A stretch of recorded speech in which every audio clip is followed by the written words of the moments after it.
Francisco Álvarez, bon dia. Bon dia. A ningú se li escapa que la conjuntura econòmica actual no és la millor que podíem tindre. L'economia ens dona un esglai un dia sí, un altre també.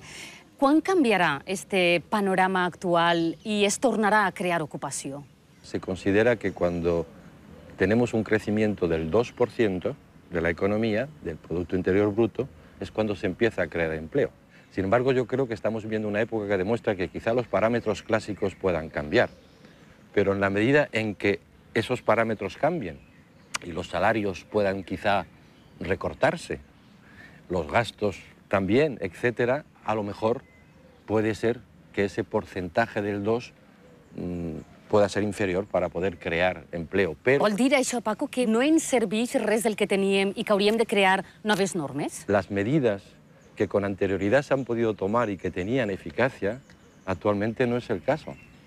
Constantemente y todos los días, hasta en las evaluaciones que se hacen de las diferentes cantidades que en un momento decimos que necesitamos, nos damos cuenta que esas cantidades cambian.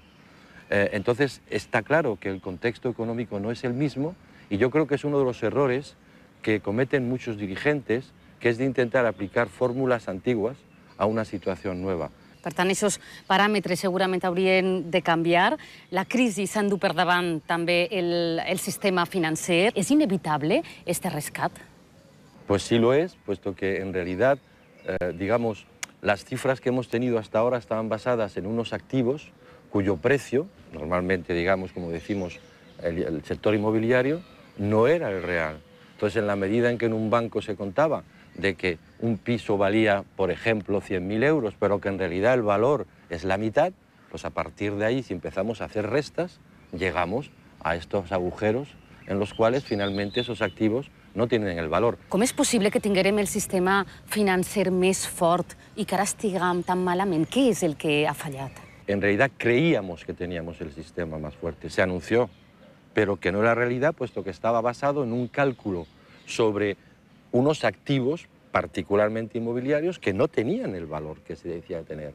Y también, digamos, el suelo, que se le daba un valor a ese suelo que tampoco tenía. Entonces, en la medida en que los parámetros de referencia no tenían el valor que nos decían, pues cuando se estaban diciendo que teníamos un sistema financiero muy potente, pues en realidad no era verdad. I podrà recuperar el descrèdit que té alguna volta? Va a ser difícil, porque es que semana tras semana tenemos pruebas de que yo no creo que haya habido una voluntad de no quererlo hacer, pero no nos han dicho la realidad de las cosas.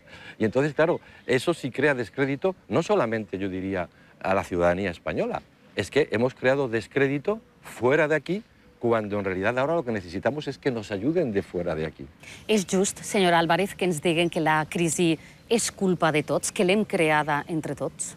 Vamos a ver, yo acepto esa frase, pero con porcentajes de responsabilidad. Supongamos que una familia se ha endeudado por encima de lo que podía. ¿Qué ha ocurrido? Se está desahuciando. De alguna forma están pagando esa exageración. Sabemos también que ha habido empresarios que han exagerado. ¿Qué están haciendo esos empresarios? O están cerrando empresas o están haciendo ERES. De alguna forma están pagando la exageración. Pero las entidades financieras también han exagerado. ¿Y qué está pasando? Las estamos ayudando. Las estamos ayudando. Hay un desequilibrio evidente sobre el cual tenemos que reflexionar. Perquè a les famílies no ens injecten diners quan arribem a aquesta situació. No, claro que no, y lo estamos viendo ahora. Además tenemos esa prueba. ¿Por qué ahora cuando yo voy a un banco no me dan un crédito tan fácilmente como me lo daban antes? ¿Qué ha pasado? ¿Por qué no aplicaban la misma regla de vigilar los riesgos, saber? No, se prestaba dinero, además todo el mundo lo sabe, se pedía un crédito para una casa y te tenían un crédito para comprarse los muebles de la casa y un coche. ¿Por qué? Porque los bancos lo aceptaban. Què passa si Grècia, el pròxim dia 17, diu no a l'euro? Si torna el dracma, serà un drama? Será un gran drama, porque el dracma no va a valer lo mismo que se tomó como referencia para entrar en el euro. Va a valer como mínimo 10 veces menos. Pero es que es más que eso.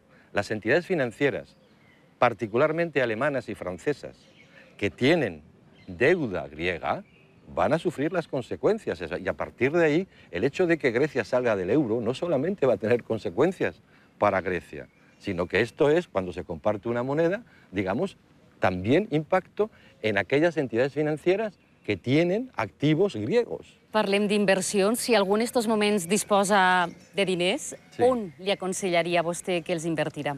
Pues yo aconsejo que se invierta en deuda pública del Estado, directamente.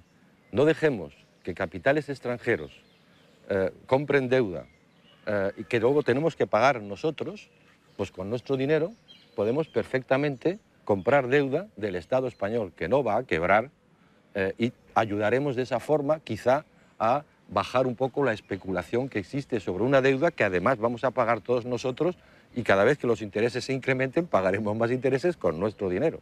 Hi ha algú que haguera d'invertir per a trobar faena?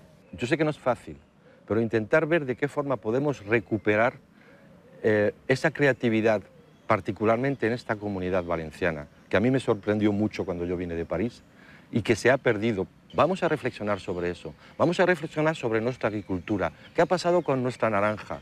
La naranja es algo extraordinario a nivel mundial, porque hemos perdido el liderazgo. Por favor, reflexionemos sobre eso, volvamos sobre esos valores iniciales que hicieron de esta comunidad ser admirada. Y creo que tenemos los mimbres para eso. Luego lo que tenemos que hacer es ver de qué forma, si tenemos unos ahorros, invertimos en crear empresas que antes existían en sectores clásicos y que hemos abandonado. Senyor Álvarez, un plaer haver-lo tingut així amb nosaltres este matí. Molt bon dia. Muchísimas gracias a vosotros por haberme invitado.